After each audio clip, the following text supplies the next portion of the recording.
కానీ ఇక్కడ పవన్ కళ్యాణ్కి వచ్చేసరికి తెలుగుదేశంలో భాగస్వామిగా ఉంటూనే తమ పార్టీ తమ ప్రత్యేకత వీటన్నిటిని చెప్పుకోవాల్సిన మేము ప్రజలకు దగ్గరగా ఉంటాం, ఈ విధంగా పనిచేస్తామని ఒక మోడల్, మా జనసేన మోడల్ ఇది అని.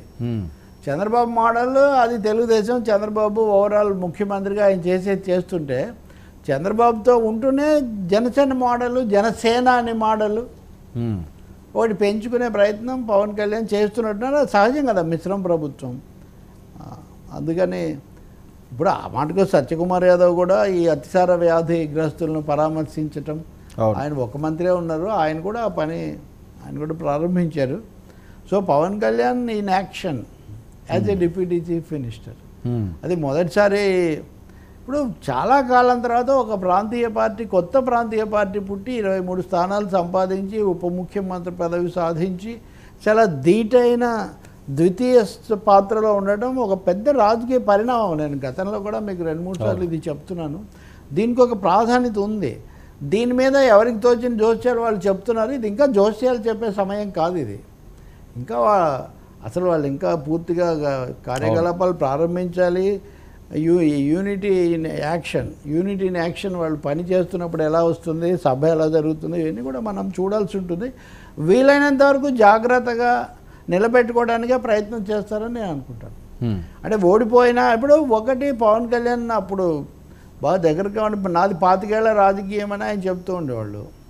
25 years ఓడిపోయినా జనంలో ఉండి మళ్ళీ అధికారాన్ని తెచ్చారు, మ్యాన్ ఆఫ్ ది మ్యాచ్ ఇవన్నీ అనిపించుకున్నారు. కాబట్టి అధికారంలోకి వచ్చాక దాన్ని ఇంకా ఆయన చేసే మంచి పనులు దాన్ని రెట్టింపు చేయాలి, అంతే కదా. అది ఇప్పుడు ఆయన లక్ష్యం ఏంటంటే ప్రతిపక్షంలో వేసిన ముద్రను మరింత బలోపేతం చేసుకోవడం ఆయన లక్ష్యం. సరే 3 రోజులు పర్యటన అంటే చాలా ఎక్కువ సమయం కేటాయించారు. హామీలు పరిస్థితి ఏంటి అంటే అక్కడ ఆయన దృష్టికి వచ్చే విషయాలు ఏంటో వాటిని బట్టి మనం చూడాల్సి. త్వరితగతిన చేయాల్సిన అవసరం అయితే ఉంది కదా, త్వరితగతిన అయితే చేయాల్సిన అవసరం ఉంది కదా, ఇమీడియట్గా యాక్షన్ తప్పకుండా చేయాలి కదా. ఇప్పుడు ఒక 10-20 రోజులు అయింది ఫలితాలు వచ్చి, ఇంకా ప్రభుత్వం బహుశా మొదటి శాసనసభ బడ్జెట్ అవి అయిన తర్వాత ఇంకా మొదలవుతుంది. ఇప్పుడు 5 సంతకాలు అయిపోయినాయి. మహిళలకు ఉచిత బస్సు వసతి అది కూడా కల్పిస్తామని ఆ మంత్రి రాంప్రసాద్ రెడ్డి కూడా చెప్తున్నారు.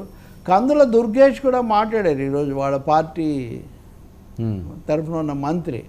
ఆయన పిఠాపురం పర్యటన దీని గురించి చెప్తూ అన్నీ కూడా అక్కడ వింటాము సావధానంగా అని చెప్తున్నారు. సో అధికారులతో ఇప్పుడు కృష్ణతేజ అనే ఐఏఎస్ ఆఫీసర్ని కేరళ నుంచి పిలిపించుకోవడానికి ప్రయత్నిస్తున్నారని, అంటే వేరియస్ లెవెల్స్లో వివిధ దశల్లో వివిధ స్థాయిల్లో పవర్ఫుల్ ఆఫీసర్ సిద్ధమవుతున్నారని. అంటే ఆయన అక్కడ సేవ చేయడంలోనూ కొన్ని తప్పులను సరిదిద్దడంలో చాలా ముఖ్య పాత్ర వహించాడని. ఇది పవన్ కళ్యాణ్ 2019 నుంచి ఆయన బుర్రలో ఉన్నారు ఈయన. ఓకే, అప్పటి నుంచి కొంచెం కొంత అటాచ్మెంట్ కూడా ఏర్పడింది. సో ఈయనకు ఎవరిని పెట్టుకోవాలి టీం అన్నది ఒక ఫిక్స్ అయిపోయింది. ఈ పేరు ఇది వరకు కూడా విన్నాను నేను. ఆయన అప్పటి నుంచి ఉన్నాడు అతను. ఆయన చాలా యూస్ఫుల్, చాలా కొన్ని కీలకమైన పనులు చేశారు అక్కడ. ఓకే, అందుకని ఆయన తెచ్చుకుందామని నేను ఆలోచన ఉన్నట్టుంది. దానికి చంద్రబాబు కూడా కొంచెం మామూలు కంటే కూడా కొంచెం విస్తృతపరిచి నిబంధనలు పవన్ కళ్యాణ్కు ఎక్కువగా ఆయన అనుకున్నట్టు చేయడానికి అవకాశం ఇచ్చారని కూడా నేను విన్నాను, చూశాను. ఓకే సార్, ఏంటి అసదుద్దీన్ ప్రమాణ స్వీకారం